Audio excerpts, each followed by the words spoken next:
The Running Man. Por ahí se dice, sí, tú, ChatGPT, que el escritor más adaptado al cine después de Shakespeare es Stephen King. Y este 2025 parece ser su año, porque hasta ahora han salido 4 películas basadas en sus libros. The Monkey, dirigida por Osgood Perkins, The Life of Chuck, dirigida por Mike Flanagan, y The Long Walk, dirigida por Francis Lawrence. Y ya para cerrar el año, un remake de The Running Man. Ok, vamos por el principio. La novela se escribió en 1982 bajo el seudónimo de Richard Bachman y en 1987 ya tenía adaptación. Es decir, solo pasaron 5 años y en esa época los cambios del mundo no eran tan acelerados como hoy. La novela se sentía fresca, moderna y pues la película también. Aquella versión estaba situada en un futuro distópico, el 2017. Es interesante ver cómo en los 80s imaginaban un 2017 que ya hasta nos quedó atrás. Pero bueno, Estados Unidos se había convertido en un estado policial totalitario y pues ahí la llevan. Y la película arranca con Ben Richards, un expiloto militar acusado falsamente de masacrar civiles durante un disturbio por comida. La televisión, controlada por el Estado, manipula imágenes y lo convierte en un chivo expiatorio perfecto. Richards termina en un campo de trabajos forzados, escapa y ahí empieza la verdadera acción. Su inevitable captura y participación en el programa más brutal y con mayor rating del país, The Running Man. Comparándola, porque ni modo que no, si es del mismo libro, esta versión dirigida por Edgar Wright, un director con sello propio, montaje vertiginoso, humor inteligente, música impecable y amor puro por el cine, pues parece que se golpeó la cabeza, porque su The Running Man no tiene nada de esto. La historia es más apegada a la novela. Una sociedad desigual, ricos y pobres viviendo en mundos completamente distintos, al grado de que los pobres necesitan pases especiales para entrar a zonas cuidadas de la ciudad. Existe una cadena llamada The Network, donde se manipula la verdad y el pensamiento de los ciudadanos. La mayoría de programas son concursos en los que se humilla a la gente por dinero, lo cual divierte a las masas.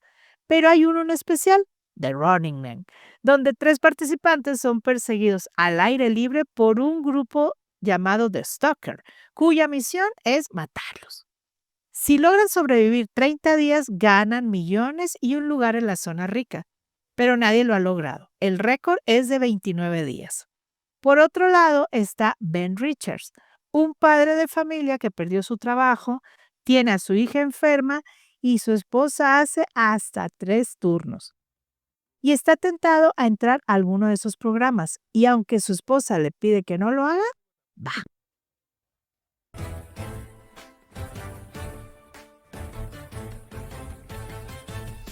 El arranque de la versión del 87 es dinámico, lleno de acción, cabezas que explotan y un Richards decidido a limpiar su nombre y desafiar el sistema.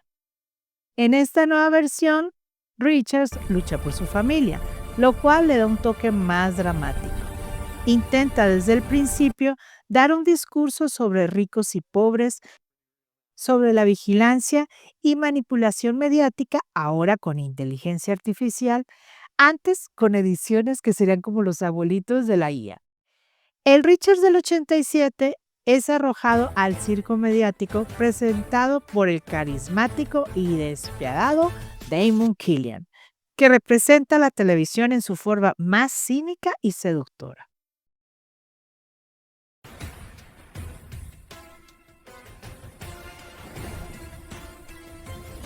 Todo el desarrollo gira en torno al programa. Richards y otros convictos deben sobrevivir en una zona de juego laberíntica donde los Stalkers, que son gladiadores motorizados con armas extravagantes, los cazan. Cada Stalker tiene personalidad y nombre artístico, como Dynamo, Sub-Zero, The Buzzsaw, y el público los ama y apuesta por ellos. En esta nueva versión, Richards Pasa primero por pruebas para ver en qué programa puede entrar.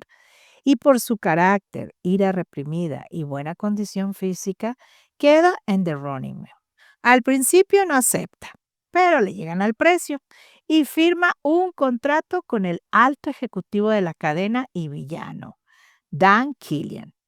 En esta versión, el presentador del programa pasa al segundo plano, ya que, aunque es carismático, pues no tiene la fuerza ni el protagonismo de la de los ochentas.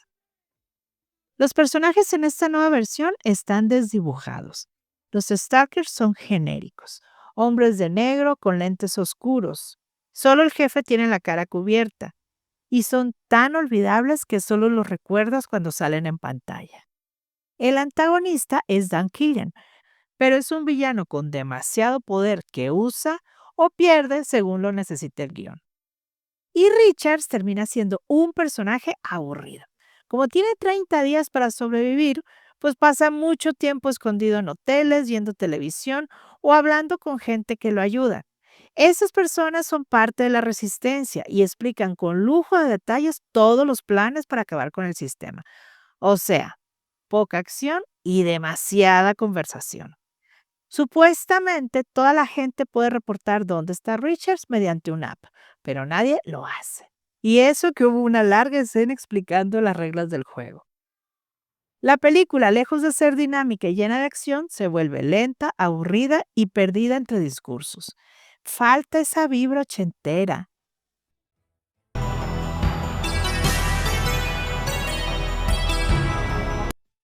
Como el personaje de Amber, que primero denuncia a Richards y luego se une a la resistencia.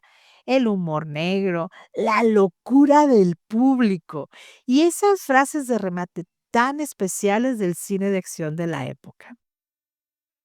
¿Era necesario un remake? Bueno, pues tal vez, pero ya han pasado muchos años desde la novela y hemos visto demasiadas historias similares. Vaya, ya no es novedad esto. Y mientras The Long Walk, que es de la misma época, se llevó al cine con más profundidad, The Running Man no decide qué quiere ser.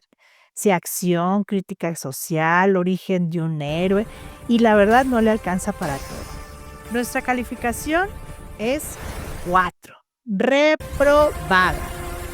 ¿Ya la vieron? ¿Cuál prefieren? ¿La de los 80s o esta?